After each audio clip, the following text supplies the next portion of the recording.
infarctions or heart attacks, which typically affects the coronary arteries. Instead, we're talking about an inflammatory process that involves the actual muscle of the heart. Pericarditis is a similar process, but instead of involving the heart muscle, it involves the pericardium, which is the lining around the heart. And often these two entities can occur together. They have similar mechanisms. And when they do both occur together, we'll use the term myopericarditis.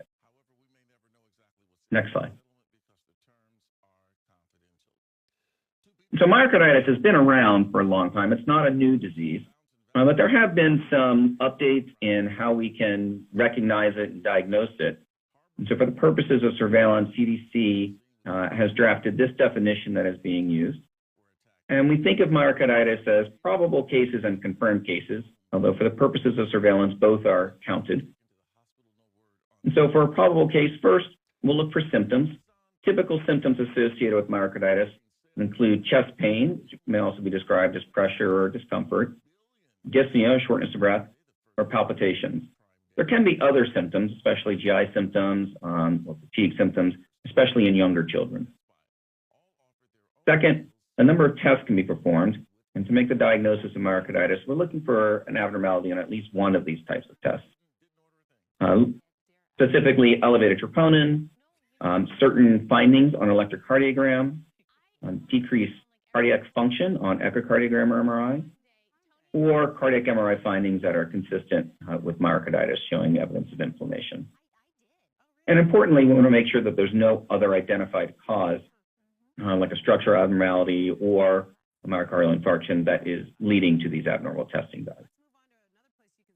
For confirmed myocarditis, again, we're looking for the presence of symptoms, and the testing can either be on biopsy, so that's getting tissue, from the heart, or if you have an elevated troponin and MRI findings consistent with myocarditis, we'll consider you confirmed. And again, no other identified cause. And these definitions are primarily used for looking at clinical myocarditis, which is the primary ones that we are looking for in surveillance at this time. But I will point out that there can be subclinical myocarditis, in which case you may have some of these abnormal findings, but without the presence of symptoms. Next slide. For pericarditis, there's a well-established definition that CDC has been using, and it states that you need to have two of any of these four findings. So chest pain, and there's a certain type of chest pain that we typically see with pericarditis. A pericardial rub audible by stethoscope on the physical exam, abnormal electrocardiogram findings, or pericardial effusion on echocardiogram or an MRI. For the range of this talk, I'll be speaking primarily about myocarditis, since that is the one that is most concerning and most prominent that we are seeing. Next slide. So what is the past epidemiology of myocarditis? I mentioned this has been around for a long time, and we've taken care of it quite a bit. In children, we know that the annual incidence on average is about 0.8 per 100,000. But as you can see, it kind of has a bimodal peak. We tend to see it a lot in infancy, and then you can have cases throughout childhood.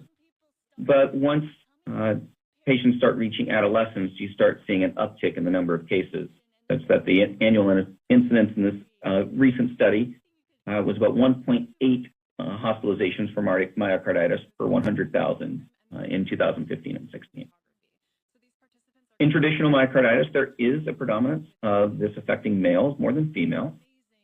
And traditional myocarditis, tends to, have a length of stay of about 6 days and can range from mild to severe. There can be some kids who are quite affected in, traditional myocarditis.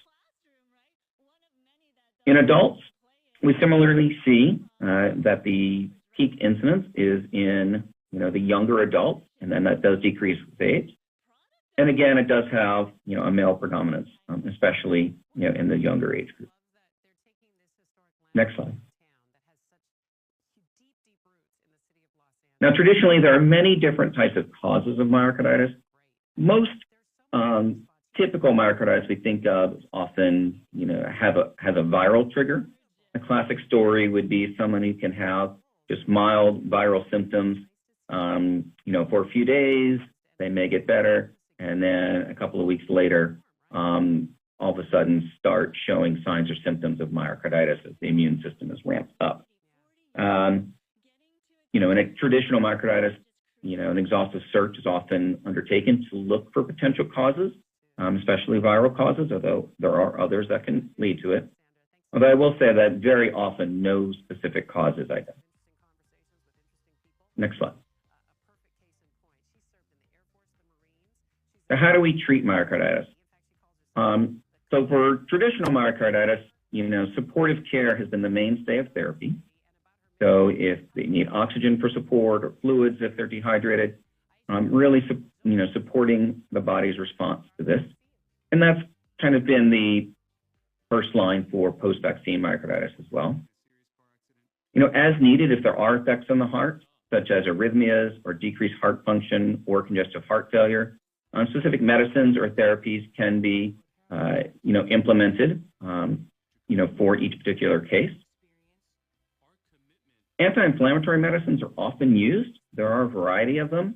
I will say the data to support this, does vary a bit in different populations, and that includes the use of NSAIDs or steroids or even IVIG, for its anti-inflammatory properties.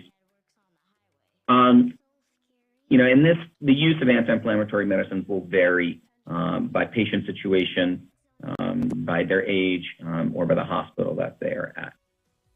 For most post-vaccine myocarditis, many kids have been responding to just minimal treatment with some anti-inflammatory medicine. In traditional myocarditis, in severe cases, you can consider mechanical support, or heart transplant.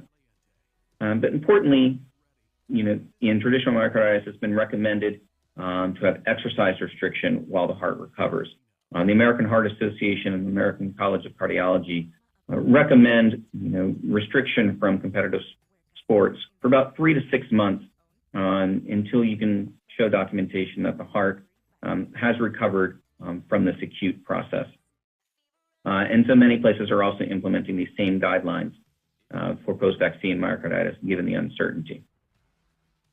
Next slide. So what do we know so far that's been published in the literature about myocarditis after mRNA COVID-19 vaccine?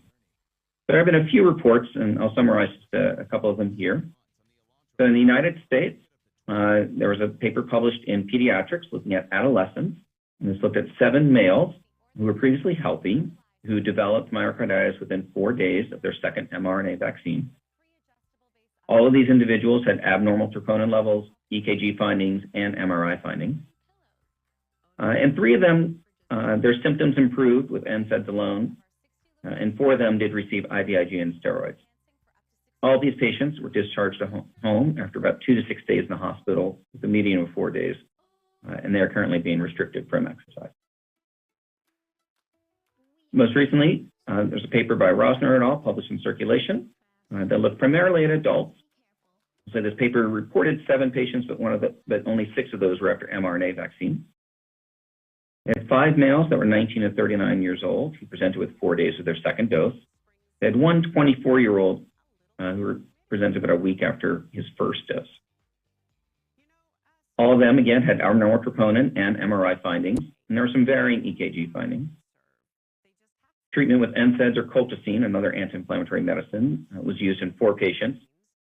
2 received beta blockers, which is a medicine to help support the heart when needed, and steroids were given in 1 instance. And all were discharged home after 2 to 4 days in the hospital, needed about 3 days. Now, I'll just point out one interesting finding. Since we do not know, potential mechanisms yet for, post-vaccine myocarditis, that is under investigation. But in this one case, that a patient who presented a week after their first dose, interestingly, the spike protein antibodies were negative in that patient. Next slide. There have been some international reports as well. Larson et al. Included patients not only from the United States, but also from Italy, and looked at 8 males from 22 to 56 years old. Again, a week within, 7 had a presentation within 4 days of their second dose, 1 who had onset 2 days after his first dose, and that patient had history of prior SARS-CoV-2 infection. All these patients also had abnormal troponin, echo, and MRI. Almost all had abnormal EKGs. Treatment with NSAIDs or colchicine in 4 and steroids in 2. And interestingly, no treatment was used in 3 of the cases.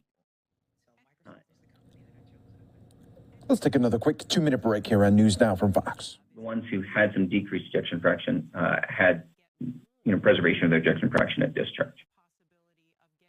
And then finally, you heard already the report from the Israeli Ministry of Health, but just to recap here, they reported 148 myocarditis cases occurring within 30 days of mRNA vaccine, 27 after 5.4 million first doses, and then the majority, the 121 cases, were after the second dose. Again, these were mostly in men aged 16 to 30, especially the adolescents 16 to 19, and most were in the hospital up to 4 days, and they considered this to be mild cases in 95% of them. Next slide. So to summarize, myocarditis is a rare disease, but it's not a new disease. It's been around for a while. As I said, traditionally, there have been, thought to have viral triggers, although there can be others. But it does appear that mRNA vaccine may be a new trigger for myocarditis. Yet it does have some different characteristics in the presentation and particularly the course of how patients are doing. Treatment is largely supportive, and that has been the case for myocarditis after mRNA vaccine. And in myocarditis after mRNA vaccines, as you've seen, this is most commonly in males, which is also the case for traditional myocarditis, but whether this is even more pronounced is to be determined. It's being seen predominantly in less than 30 years old, and typically has onset within a few days after the second dose. Early data of acute outcomes of myocarditis after mRNA vaccines have been good.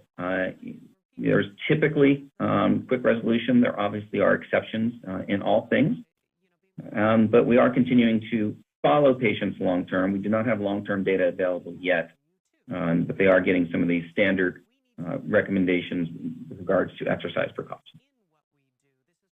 Next slide. So thank you very much, and I'd be happy to answer any questions now or later during the discussion. Thank you very much for that excellent presentation, Dr. Oster. This is now open for discussion. Please raise your hand, and let me lead this off with a question. Can you give us, to use as a frame of reference, what the outcomes are for myocarditis that occurs outside of what we're seeing in COVID, that is in previous decades, if you will. That is the mortality, the chronicity, in particular the development of chronic dilated cardiomyopathy. Would you please give us that as a context with which to frame the current outcomes of myocarditis? Yes, certainly. So, traditionally, outcomes, after, myocarditis were, typically a bit more severe than what we're seeing. So you saw some of the, presentations that are on length of stay. Length of stay would often be about 6 days or longer. There's definitely a higher risk of mortality or need for heart transplant and the like. Prior studies, in children at least, the risk of mortality was as high as about 4 to 7%, and heart transplant about 4 to 9%. We haven't seen, numbers that high in the post-vaccine myocarditis group for sure. So that has at least been reassuring. Thank you. Dr. Fry, please.